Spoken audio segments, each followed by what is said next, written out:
Okay, guys, I'm going to give some background information on C.S. Lewis and the world of Narnia to help us understand what we've read so far and what we're going to see going forward.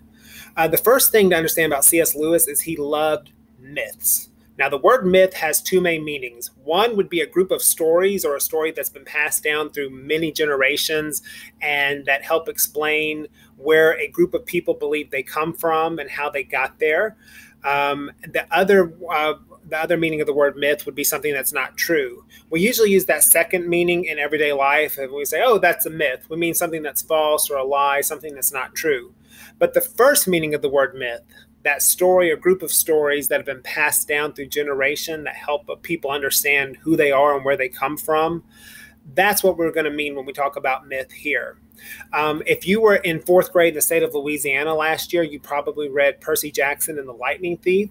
And to understand that story, or to understand that series, you have to know about Greek mythology, Greek myths. Mythology would be all the myths that form together in a set. So Greek mythology are all the myths or stories that have formed in ancient Greece about Mount Olympus, about Zeus, Athena, Poseidon, the demigods, those who are half Greek god and half human. All of those things you had to have some familiarity with in order to understand Percy Jackson.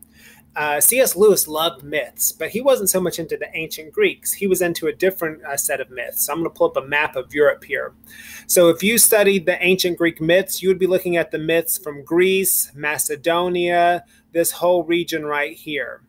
C.S. Lewis liked the myths from Italy, which were called Roman myths, and the myths from Germany, France, England, Scotland, Wales, and Ireland. This is where he actually lived. I said he was English. He was actually lived in this area of Ireland here.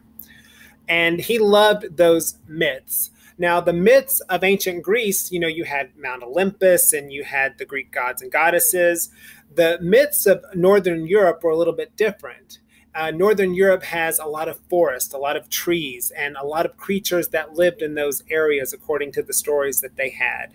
So you had giants, you had fairies, you had mythical half-human, half-beast creatures like a faun. You had creatures like the naiads and dryads. You had mermaids. You had all these different stories. If you've heard of the Vikings, of Thor, those would be the myths of this area: Scandinavia, Norway, Sweden, Finland, Denmark. So every society had their stories that they passed along. And C.S. Lewis loved the myths, loved the stories of Northern Europe. And so we're going to see a lot of those creatures appear in Narnia. C.S. Lewis also loved another group of stories. He loved the stories of the Bible. So if you read chapter 2 of The Lion, Witch, and the Wardrobe, we see characters like Bacchus, which would be ancient Roman. We see Mr. Tumnus as a faun, which would also be a Roman mythical creature. And we hear about naiads and dryads. We hear about a mythical deer that lives in the forest, a stag that can grant wishes. So all these are the myths of Northern Europe. But we also hear Lucy referred to as a daughter of Eve, and humans referred to as the sons and daughters of Adam and Eve. Those are the stories from the Bible. So what C.S. Lewis did is he took the stories from the Bible, which he loved very much, and the stories of the myths of Northern Europe, and he mixed them together. Think about like the Marvel movies, where you have all these superheroes who have their own stories, and then they all come together.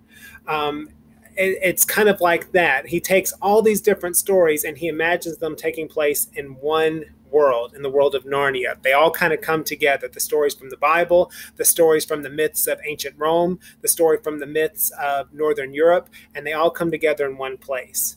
It's kind of interesting if you think about that. He was kind of before the Marvel movies, before the DC movies, where they take all these superheroes and bring them together in one world. So that's one thing to understand. So we're going to see more of that going forward. We're going to see all these stories kind of intermingling together. Another thing that C.S. Lewis believed that was kind of radical in his day, he believed that children, students such as yourselves, are capable of understanding really deep and tough concepts if they're presented in the form of an entertaining story.